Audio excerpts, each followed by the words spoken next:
Hi, my name's Phil Chantry, and today I'm going to show you within this very short video the number one thing you need to be doing every single day in your business in order to succeed. So there was a book written several years ago by a guy called Dr. Stephen Covey, and he showed us the 7 habits of highly successful people. The habits are absolutely fantastic, but unfortunately, if you're not able to change your behavior, none of these habits will be easy to adopt. So what I'm going to do is I'm going to talk you through the number one thing you need to be doing and how you can get that done. So listen to the end. So what we find is there was a website I looked at recently called The Balanced Small Business, and it showed that one of the 10 habits of highly successful business owners was focus, unsurprisingly. I've looked at numerous websites, spoken to numerous people, and it seems the most successful people, the most successful business owners, either locally or nationally or internationally, have all got one thing that the other unsuccessful ones haven't, and that's focus. So what we're going to do is we're going to go over now the 3 ways that you can actually generate more focus and get better results, more money, and more time for you personally within your business. So let's dig in. So what I find is when we're actually focusing, the people that are great at focusing, I don't necessarily focus on the right stuff. So if we look at this simple diagram here, it's the part in the middle we need to be focusing on, right? So it's the stuff that matters, the stuff that's important, that's going to make a difference to your business over the next 90 days, and the stuff you can control. So lots of people we find are focusing on stuff they can't control, or are focusing on stuff that doesn't really matter that much, that isn't going to make a difference to the long-term growth of their business.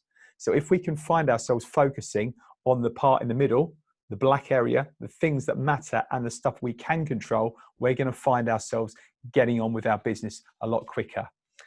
The other thing that really needs to be pointed out right now, and this is absolutely critical, what we're talking about at the moment are the actions that you're actually doing within the business.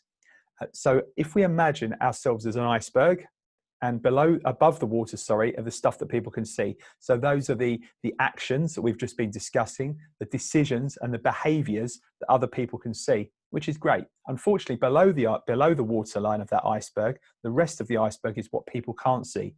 So there are our skills, our values, our belief system and our identity. And they're absolutely critical, because those are the causes of the effects of the actions, the behavior, and the decisions that we were discussing a minute ago.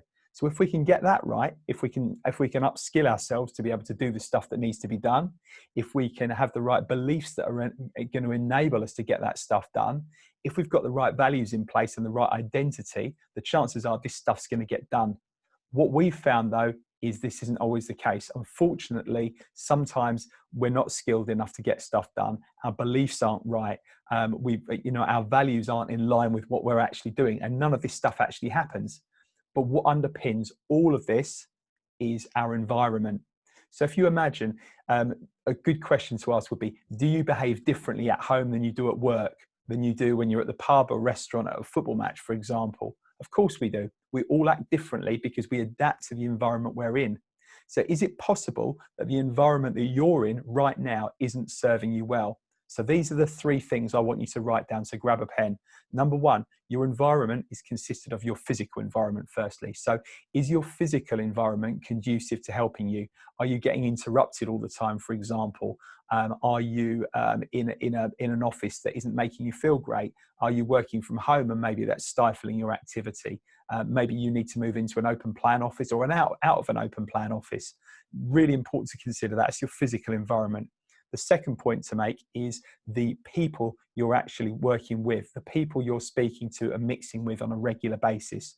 Are these people helping you drive for success, or are they helping you drive yourself away from success and towards failure? So have a think about that. Have a think about the people you're spending your time with.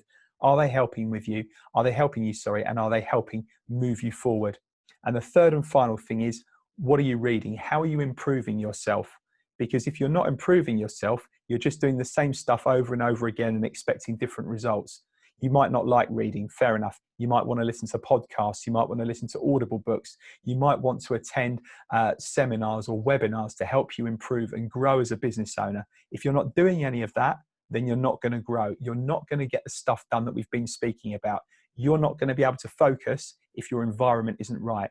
So have a think about that.